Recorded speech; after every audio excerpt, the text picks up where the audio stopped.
बिस्मिल्लाहिर्रहमानिर्रहीम। अस्सलामु अलैकुम। हेल्दी टीवी में आप तमाम दोस्तों को खुश आमदीद। उम्मीद है आप तमाम दोस्त खैर आफियत से होंगे और दुआ है कि अल्लाह ताला आपको हर बीमारी से महफूज और सेहतमंद ज़िंदगी अता फरमाए। आज का नुस्खा जो मैं आपके साथ शेयर करने लगा हूँ, ये आप तमाम आप के लिए मुफीद है। चाहे आप किसी बीमारी में मुब्तला है, खुदा न खास्ता, या सेहतमंद है, तो भी आपके लिए ये नुस्खा बहुत ही बेहतरीन और ज़बरदस्त बेज़रा सा है। इसका कोई साइड इफ़ेक्ट नहीं है। तो नुस्खे बताने से पहले मैं आपको उसके चंद फ़वाइद बयान कर दूँ। अगर आपकी आंखों का नंबर बढ़ गया, नज़र कमज़ोर हो गई, तो उसके लिए सस्ता बेज़रर है ये नुस्खा है। और इसके साथ साथ ये फालिज, लकवा, लंगड़ी का दर्द, आसाबी कमज़ोरी, पट्ठों की कमज़ोरी, काबिल वक्त बुढ़ापा, जोड़ों का पुराना और दीगर जिस्मानी दर्दें और आसाबी खिंचाव, याददाश्त की कमी, ऐसे लोग जो जवानी या बुढ़ापे में अपनी याददाश्त बिल्कुल खो चुके हैं, तो उन सब के लिए ये नुस्खा बेहतरीन और लाजवाब है।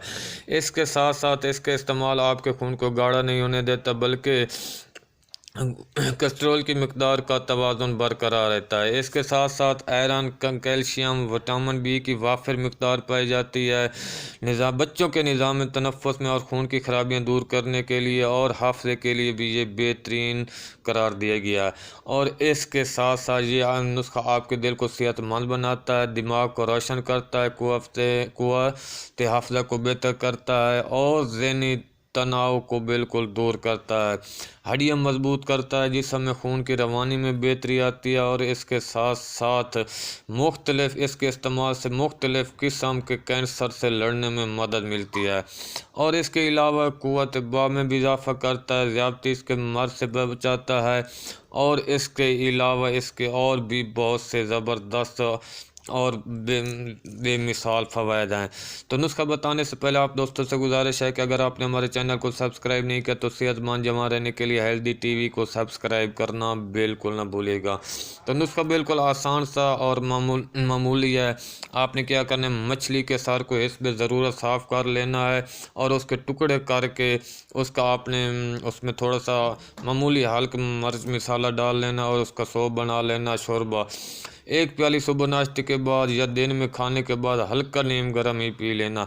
हर 3 दिन के बाद एक प्याली पी, या चंद दिन, चंद हफ्ते, चंद महीने इस्तेमाल करें। इंशाल्लाह आपकी तमाम कमज़ोरियाँ दूर हो जाएंगी। और इसके अलावा भी इसके बहुत ही ज़्यादा फ़वाइद। हाँ, इतना याद रहे, इसके इस्तेमाल के बाद आपने दूध को बिल्कुल नहीं पीना, वरना सफ़ेद धब्बे पड़ने का अंदेश हो सकता है। उम्मीद है मेरा आपको बताया हुआ ये नुस्खा पसंद आया होगा। पसंद आया तो वीडियो को लाइक शेयर कर दें। अगली वीडियो तक अपना और अपने प्यारों का ख्याल रखिएगा। अल्लाह हाफिज़।